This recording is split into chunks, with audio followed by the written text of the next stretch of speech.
All right, let's get to a few more things. It's been a very, very strange 24 hours for the former president, Donald Trump, while Joe Biden prepares to address the nation tomorrow about coronavirus and to lay out a six-pronged strategy for how we are going to get beyond this thing. Donald Trump is going to be doing pay-per-view commentary of some kind for a boxing match, former President Donald Trump, and also appeared on Newsmax last night and lied completely uncontrollably, just totally uncontrollably about everything.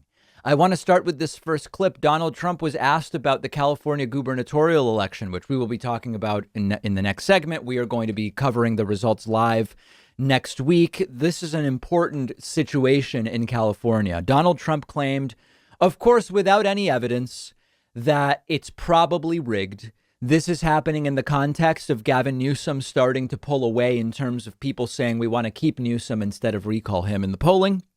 We'll get to that polling in a moment. Here is Donald Trump just spreading lies.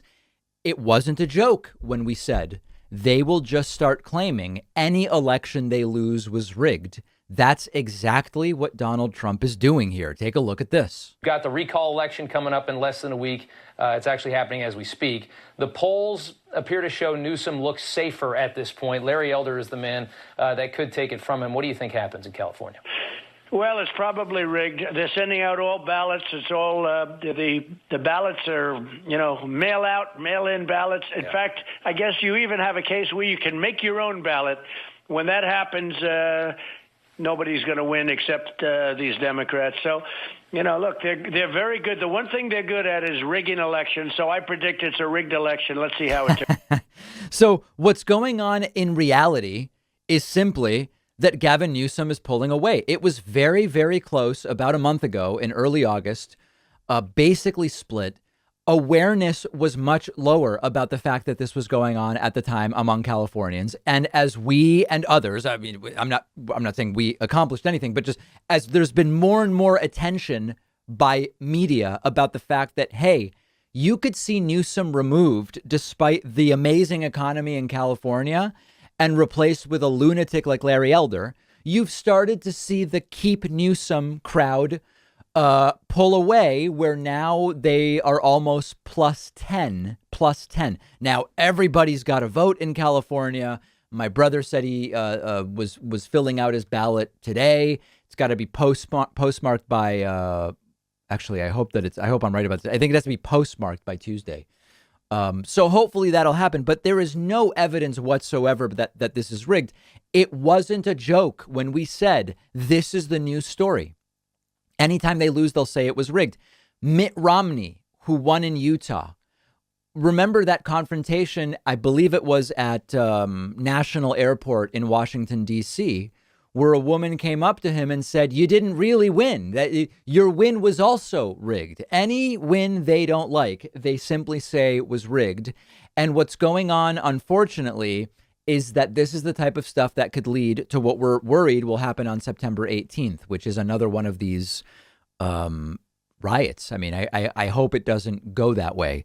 Trump continuing to lie throughout the interview. Then he repeated his often cited lie that he was down there at ground zero on 9/11. We're coming up on the 20th anniversary of 9/11. And here's Donald Trump revisiting that same lie. At that time, you offered to help. What a mess we had in New York City. Give us your reflection of that period of time 20 years later. Imagine, by the way, asking Trump to reflect. That alone is funny. Well, I was down there right after the event, and I brought a big crew of people down, and I helped. A lot of other people helped. Those first responders are very brave, and I'm telling you. So that's a lie. Trump has been telling that lie a really, really long time. Back in 2019, you might remember, Trump commemorated 9/11 first responders by making it all about himself. He has told this lie many, many times. Here is Trump in 2019 telling something very similar, untrue. It also provides pensions for those who are suffering from cancer and other illnesses stemming from the toxic debris they were exposed to in the aftermath of the attacks. Many of those affected were firefighters, police officers, and other first responders. And I was down there also.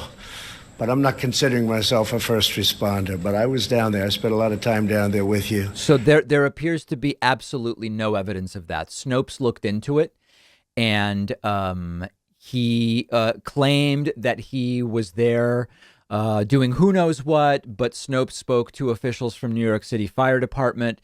They spoke to the construction demolition people who were at Ground Zero for days and days and days after the 9/11 attacks.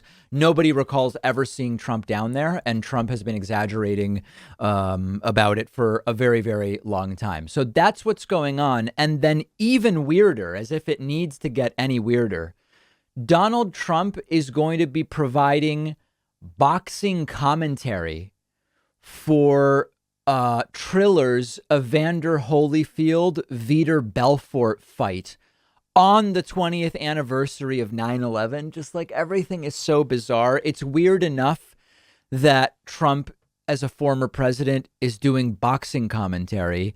It's kind of even weirder in some strange way that he's doing it on the 20th anniversary of 9/11. Just all of it reeks of bizarre confusion, and I don't ultimately know what Trump's political future is, but so far it's all looking very strange. If you ever feel like you just don't have enough time to read all the books you want to read, you have to check out one of my favorite apps called Blinkist. Blinkist takes thousands of popular nonfiction books and distills each one down into an ebook or audiobook that you can get through in just 15 minutes, where you're getting all the key takeaways from the book. Just imagine how you'll be able to expand your horizons and knowledge by being able to soak up all of the important insights from 10 different books in an afternoon. Obviously, it's perfect for exposing yourself to a new book you otherwise wouldn't have time for, or you can use it to revisit a book you've already read, or use it to preview a book before you buy the full version and read it. I recently read A Brief History of Time, of course, by the great Stephen Hawking. This is a book that I have been aware of for so long, and other things got in the way, and it was fantastic to check it out on Blinkist. Blinkist has books on politics, philosophy, science. They have 27 different nonfiction categories, and a subscription is only about $8 a month, and you get the entire library. But you can try it totally free and get 25% off a subscription when you go to Blinkist.com/Pacman. I've put the link right underneath this video.